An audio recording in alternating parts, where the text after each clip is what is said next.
Hi YouTube, I'm Gigi Alive and welcome to my channel. So I am usually doing videos on reselling, I'm usually doing videos on Poshmark and sometimes plant-based dieting, but now I want to talk about my health. And if you're interested, then this is going to be a 10-minute video trying to discuss my cardiac ablation. It's a surgery that I had just yesterday. Today is June 20, no, I'm sorry. Today is June 14th, 2024 at 7 o'clock.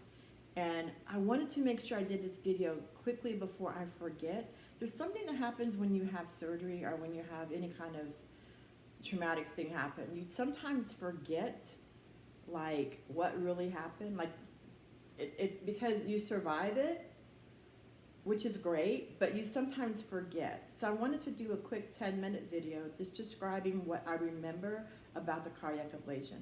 Now, as I said in my previous video, this is part 2. So the previous video I talked about my cardiac monitor that I had on that caught my ventricular tachycardia and my consistent PVCs. Now, my burden for PVCs was 13%. And I have been carrying that burden for a long time now.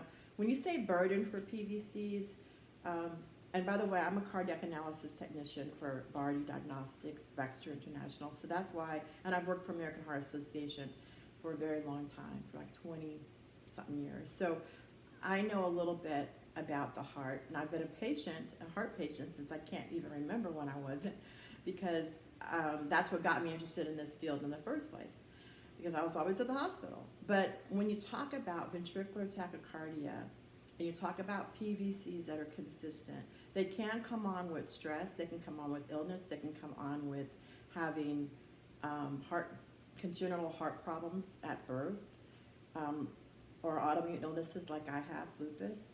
So when you have any kind of inflammation or any kind of problem in your body, and your body is made up of energy. I mean, that's what makes us do everything, energy. So your electrical impulses in your cells cause your heart to do certain things, and you're able to catch these arrhythmias, when I say certain things, on a EKG pattern. The pattern should look pretty normal, we should call normal sinus rhythm, but sometimes they can be very fast, which we call tachycardic. Tachycardic is anything that's over 100 in your heartbeat per minute. Now, if you're normal, it's 60 to 100. Less than 60 is bradycardic, which is not always good either. But for a normal adult, 60 to 100 is where you should be on a normal baseline. Like that should be normal for you. If you're always having tachycardic situations, and sometimes you have PVCs, which are premature ventricular contractions, and they look like, I said this in my last video, but I'm just going to give you a quick update again. They look like a bit like this. Now, sometimes they're different. They can look like this. These are multifocal. So sometimes you'll have them all looking the same. And sometimes when they come, like sometimes they'll look like this. So I'll have a normal sinus rhythm, all of a sudden you'll have this little, looks like almost like a little net. But sometimes they'll look different. And then when you have 3 or more, it's called ventricular tachycardia. And you don't want to have a situation like this, ventricular tachycardia, that is actually continuing, because this can turn into, this is a deadly rhythm, basically. So it can turn into ventricular fibrillation, and that can cause death immediately. So we really want to make sure when you see it like this, that you're going to be getting some assistance soon, okay? When it's like this, definitely, for sure. So on my cardiac monitor that my job provided, they have the best cardiac monitors. Watch my other video, it talks about the cardiac monitors a little bit more. And I'm going to do more videos about them because they are phenomenal. I think everybody should have one at least once a year just to get their baseline and see where they stand. But if you have any arrhythmias, which are irregular heart rhythms, you should definitely have that monitor on. But at least for a week. I was supposed to be wearing mine for 2 weeks, but within a couple of days I was already showing ventricular tachycardia runs. And my last one I had like about 11 beats that was VTAC. So that was pretty serious. And I actually would lose consciousness, sometimes pass out and not remember what happened for a bit, have shortness of breath when I came to. And the particular time when this happened the last time, I was in the courtroom for my divorce, and only thing I remember is my heart was going really, really fast, like literally, and this is when I was a child, it was doing this. I was always having really fast heart rates, and I would see in my shirt just doing this, like, ugh.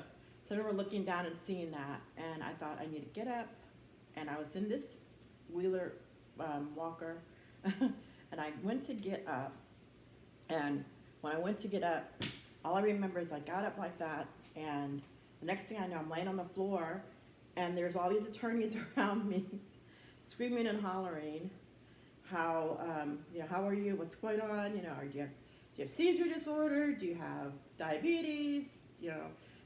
And I'm just trying to catch my breath. So basically, I don't want to get into all the details about, what happened. I did have a blood pressure monitor I always keep with me, and I did have on my monitor for my my Barty diagnostic monitor, the one I talked about in my last video. I did have it on. So this wonderful lady who used to work in nursing, they found her and they brought her in, and she put my heart monitor, my blood pressure monitor on, and I whispered in her ear that I have heart monitor on, could you press my button? Because there's a button on there when you have an event. So she pressed my button and she took my blood pressure. It was 70, I think like 74/42. So it was very low. That means I had bottomed out. So by the time the EMS workers got there, my heart rate was coming up. My blood pressure was coming up. By the time I got to the hospital, I think the highest blood pressure I had was 199/112. So it had spiked up really high. That also gave me a severe headache. So they admitted me into the hospital. They were going to do an ablation on me, but my doctor was at the other hospital at Katy, and they said that they were going to evaluate me first and see if I needed to do that, if I needed to do the ablation at that hospital, or if I needed to wait. I had a scheduled ablation already for June 13th. So I stayed in the hospital for a while, and then they released me after 6 days, I believe, and then I went to Methodist Katy Hospital, and I had my procedure done yesterday with my EP doctor, Dr. Mathura, who is phenomenal. I just love him to death. And let me just say a few things really quick, because nurses do not get the praise they deserve. I had the most phenomenal nurses, Akila, Anika, and the names. The thing is, I don't remember all their names, but they were so wonderful at Methodist. I was in Methodist Jones Pavilion, and I was also in Methodist, Annie and Mary and Maria, and so many great nurses. Francisco, my tech, I can't even, there were so many people that helped me. When I had my ablation, I was at Methodist Katy Hospital, which was also phenomenal. And Methodist Katy Hospital was an outpatient procedure, which is great. If nothing happened bad, then I was able to go home. And basically nothing happened bad, and I got out of the surgery feeling like I had a brand new heart. Like I no longer had the feelings of tiredness with PVCs that I was getting. I didn't have just the headache, the constant feeling like I was going to pass out. I mean, it was just like someone gave me a new heart just from that. And I mean, I hate to say it, but I was so happy. I felt like I just got a new life. And I still have not had, even though I've had a couple PVCs since the surgery yesterday, it's nothing like I had before. The biggest problem I had was I bled out right after surgery, and that was not good. So they had to hold pressure and everything. But let me just start from the beginning. So when I got to the hospital, I got there at 6 o'clock in the morning, so I was like, really, didn't even sleep probably at all the night before. Now, mind you, I was nervous. I was very nervous because this is my third ablation. I had atrial fibrillation before, and sometimes after you have an atrial fibrillation surgery, ablation surgery, you can have PVCs a couple of years later that can continue. That can happen very occasionally, not often, but I had that, and so that's why I was coming back really. It's been 2 years since I had my atrial fibrillation ablation surgery, which we'll do another video about atrial fibrillation ablation surgery another time. But back to what I was saying. So got there at 6 o'clock, registered me, took me up to the floor, and immediately they put me in the room. I had a wonderful nurse, Kesha. She was phenomenal. I love her. And Allison was my nurse anesthetician. My stomach was really turning because I had just gotten out of the hospital a month later because of diverticulitis infection, a diverticulum infection. So I still was kind of having some upset stomach from that. And I was worried, about that. Maybe they're not going to do my ablation because of my upset stomach. I was just so nervous about that. But Allison, the certified, she's a cardiac registered nurse anesthetician. She basically let me know, anesthesiologist as well, that I'm going to be given some medicine to calm my stomach, and I'm going to have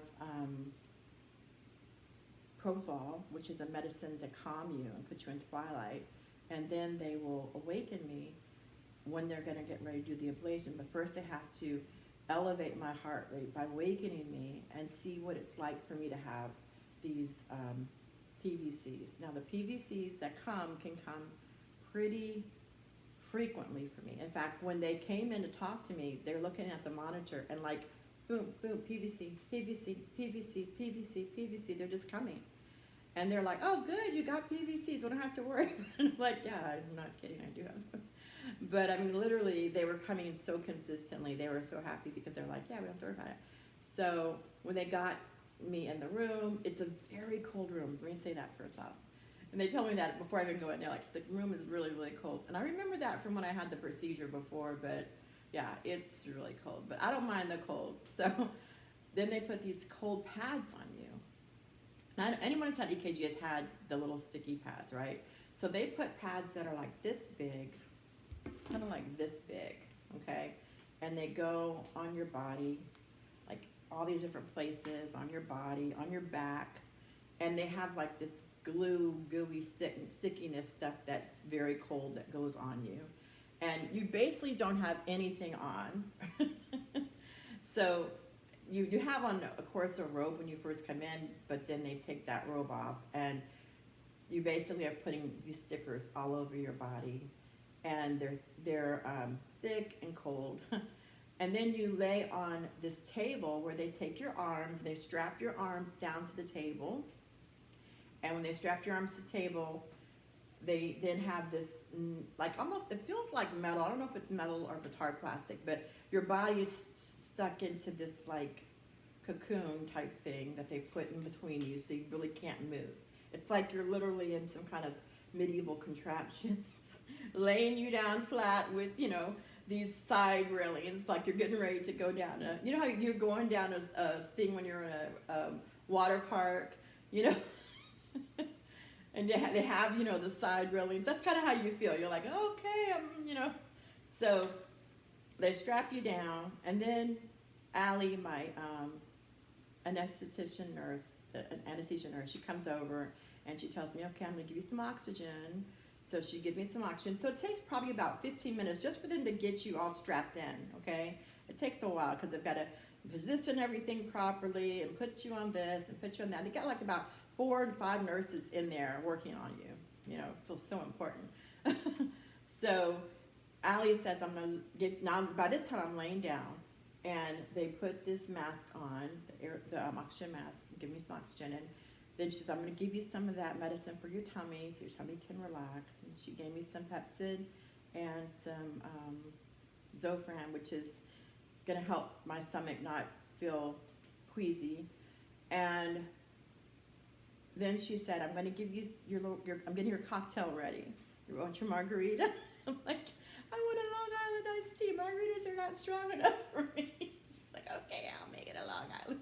So she's over there mixing together my propofol, my medication for IV, for my IV. And when they did my IV, they did it on this side, which I requested on this side, because if you know anything about your body, let them know which side is the best side. Because I was in the hospital a while back before, and they used this one for like 9 days, and it's still sore. So I sometimes will not have a good return on that one. So I thought, this is the one. So she literally had to go around every time to make sure that she was, so I really appreciate the fact that they asked me which arm I could have my IV started. I know that seems very simple, but for someone like me who's in the hospital all the time, like I know my veins, I know which arm is the best arm. So if you do know, they appreciate, because they don't want to have a bad IV started, and I don't want to have to be stuck more than once.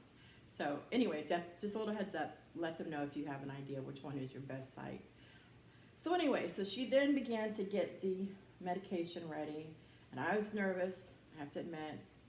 I started thinking about, what if I don't make it? I started thinking about all of the risk factors, because they do give you the risk factors prior to going in.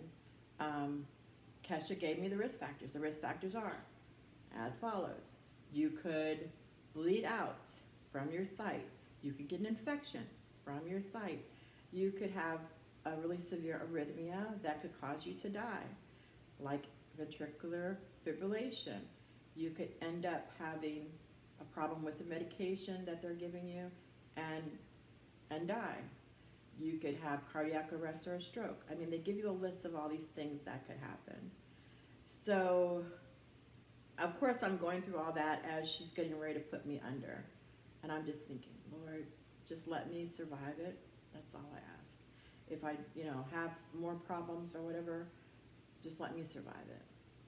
I'm even thinking about right now, I'm feeling like, oh, it was scary.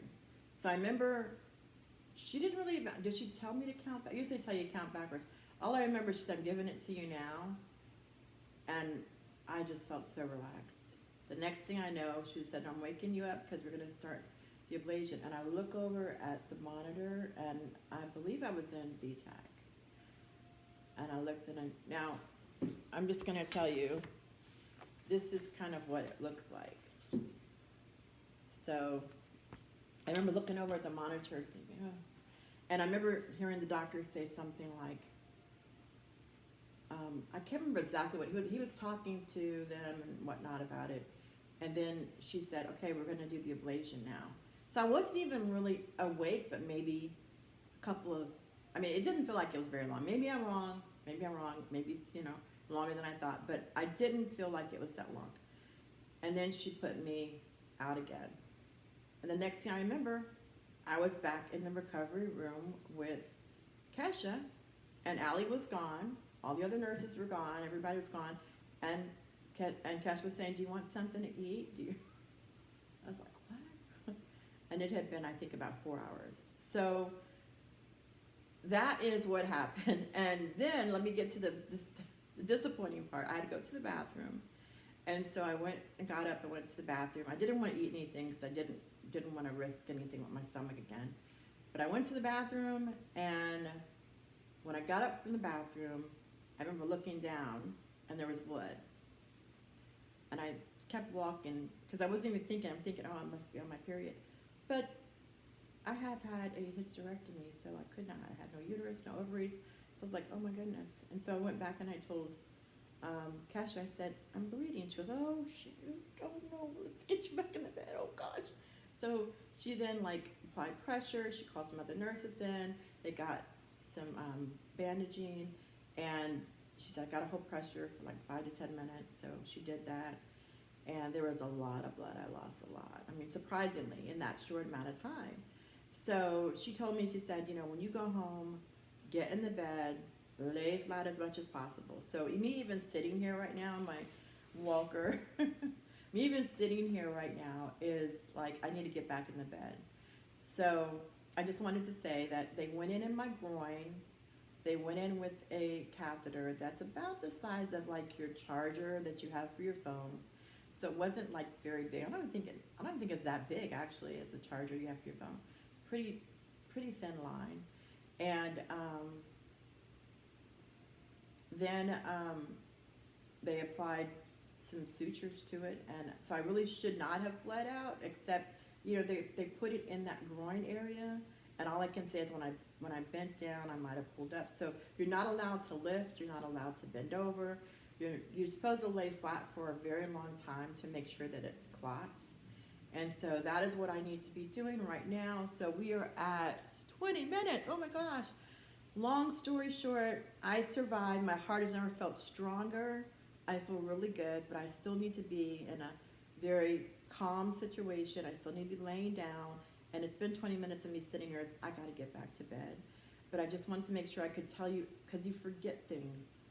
You know, I tend to forget things as time goes on. So I wanted to tell you as soon as possible what's going on. So anyway, I need to get back in the bed. God bless y'all. And I will send more videos. I have another channel I'm starting, the number 2 survival stories, where I'll talk a lot more about things going on in my life. But I'll be back to reselling and doing more Poshmark stories and more stories about reselling in the next couple of months. But thanks for listening. God bless you. And if I helped you in any way, please give me a thumbs up and subscribe to my channel. Thank you so much.